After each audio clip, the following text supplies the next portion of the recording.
بسم الله الرحمن الرحيم.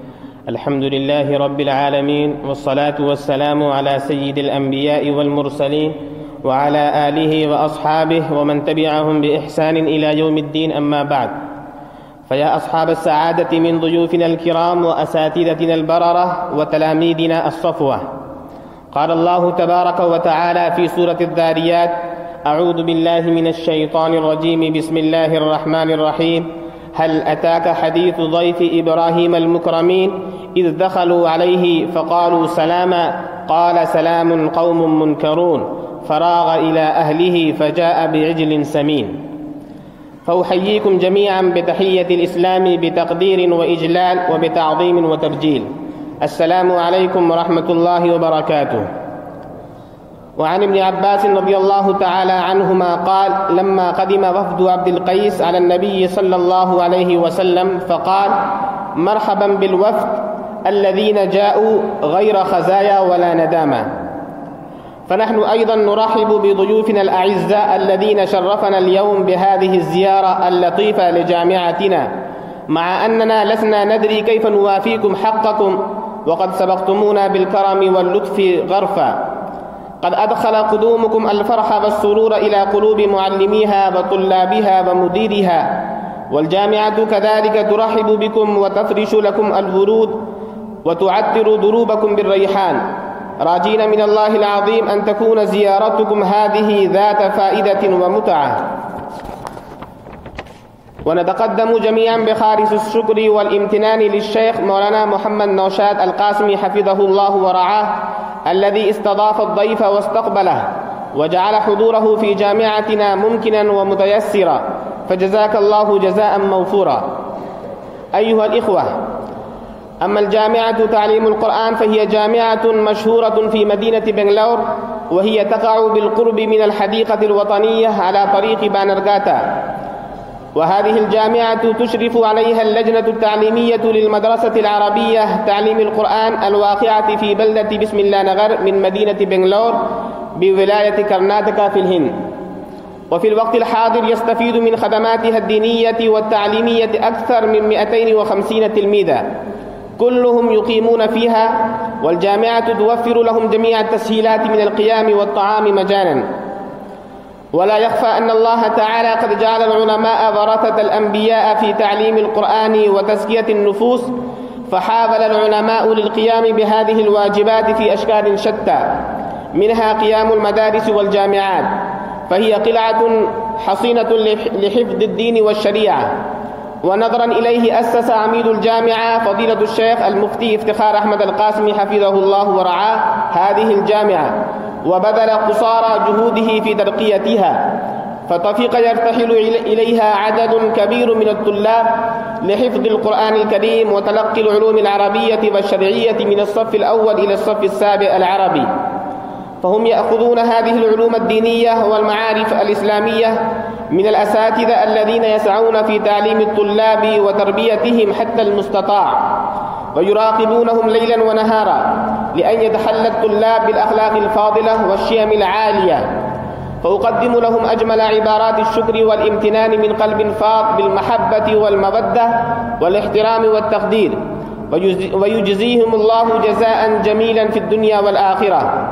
أيها الأحبة، وأما الضيف الكريم الذي تشرف بين أعيننا هو معالي الشيخ زيد بن خالد الجهني حفظه الله ورعاه، من أبناء جهينة بن زيد بن ليث بن سود بن أسلم بن حاف بن قضاعة. وجهينة هي قبيلة عربية عريقة تعد أكبر قبائل قضاعة عددا ومن أقدمهم ذكرا، تنتشر ما بين الحجاز وتهامة، ولهم تواجد في مصر والسودان والشام. عن أبي هريرة رضي الله تعالى عنه قال: قال رسول الله صلى الله عليه وسلم في فضل جهينة: جهينة موالي ليس لهم مولى دون الله عز وجل. وفي رواية عنه قال رسول الله صلى الله عليه وسلم: والذي نفس محمد بيده من كان من جهينة خير عند الله يوم القيامة من أسد وطي وغطفان. وعن أبي أيوب رضي الله تعالى عنه قال: قال رسول الله صلى الله عليه وسلم: الجهينة موالي دون الناس والله ورسوله مولاهم. وأما الشيخ قد حفظ القرآن الكريم في الحديبية، وحاليا أنه يقيم الصلاة بالناس في مسجد زيد بن خالد الجهني في الحديبية. وتقع الحديبية التي يعود أصل تسميتها إلى بئر الحديبية بالقرب من موقع بيعة الرضوان، وفي رواية إلى شجرة حدباء كانت في ذلك الموضع، كما ذكر في القرآن الكريم: لقد رضي الله عن المؤمنين إذ يبايعونك تحت الشجرة، على بعد نحو 24 كيلومترا غرب المسجد الحرام. وقد خلد التاريخ الإسلامي موقع الحديبية لارتباطه بسيرة الرسول صلى الله عليه وسلم، فكان محضن بيعة الرضوان وموضع أول معاهدة صلح مع قريش لتأذن لاحقا بفتح مكة المكرمة زادها الله شرافة ومهابة. كما أن المكان يكتسب أهمية بأعلامه الخاصة بحدود المسجد الحرام. وقد تعلم الشيخ العلوم الإسلامية وتلقى المعارف الدينية في الحرم المكي، وهو يقيم في الحال بمكة المكرمة، وتعتبر المكة والمدينة من بلاد الحجاز. فعن جابر بن عبد الله رضي الله تعالى عنه قال: قال رسول الله صلى الله عليه وسلم: الإيمان في أهل الحجاز.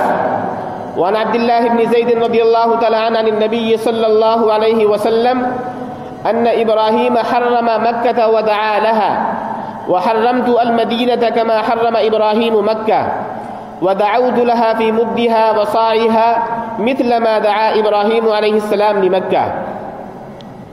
أيها الإخوة، وكذلك أن ضيفنا المحترم من أسرة ذات نسب وحسب، وهو من سلالة صحابي جليل سيدنا زيد بن خالد الجهني المدني رضي الله عنه، صحابي مشهور سكن المدينة وشهد الحديبية، وكان معه لواء جهينة يوم الفتح. قد اختلف في كنيته، قيل أبو زرعة وأبو عبد الرحمن وأبو طلحة. روى عن النبي صلى الله عليه وسلم وعن عثمان وأبي طلحة وعائشة رضي الله عنهم أجمعين. وروى عنه من الصحابة السائب بن يزيد الكندي والسائب بن خلاد الأنصاري وغيرهما رضوان الله تعالى عليهم أجمعين. ومن التابعين ابناه خالد وأبو حرب وعبيد الله بن عبد الله بن عتبة وأبو سلمة وعروة وآخرون. وقال أحمد بن عبد الله البرقي وغيره أنه مات سنة 78 بالمدينة وله 85، وقيل مات سنة 68، وقيل مات قبل ذلك في خلافة معاوية رضي الله تعالى عنه بالمدينة. وله 81 حديثا، اتفق على 5 وانفرد ب3، وهي في الصحيحين وغيرهما من كتب الحديث.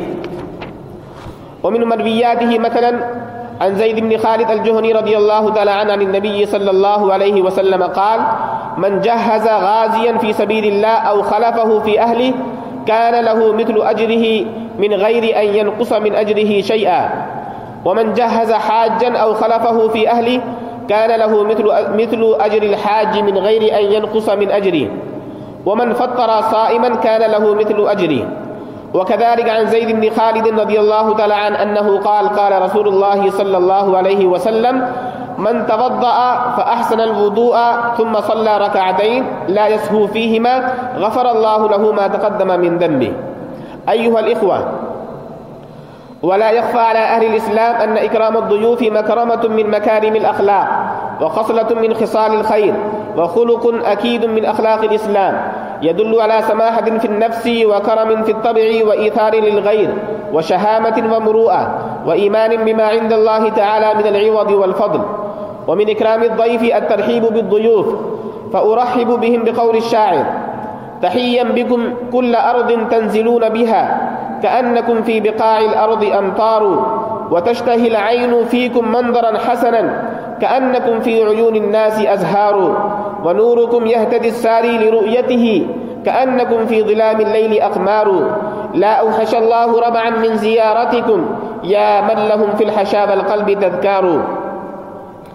فبكل حب واحترام وشوق نستقبلكم، ونفرش بالورود والزهور طريقكم، ونعطر حبر الكلمات بالمسك والعنبر لتليق بمقامكم، وننتظر رؤيتك دوما مع نسمات الليل وسكونه، نتذكركم لتصل همسات قلبك إلى قلوبنا المشتاقة لكم. فقد زادت زهرة بقدومك إلى جامعتنا المتواضعة تعليم القرآن، فأهلا وسهلا بكم يا ضيوفنا الكرام، بالنور الذي طلع منذ مجيئكم، وبالأمل الجديد الذي أزهر منذ قدومكم، وبالسعادة التي غمرتني عند رؤيتكم. فقال الشاعر: الشعر أشرق وجهه وتهلل، وتراقصت لقلوبكم رتب العلا، والقلب ذي نبضاته لو ترجمت لسمعت أهلا بالحبيب ويا هلا.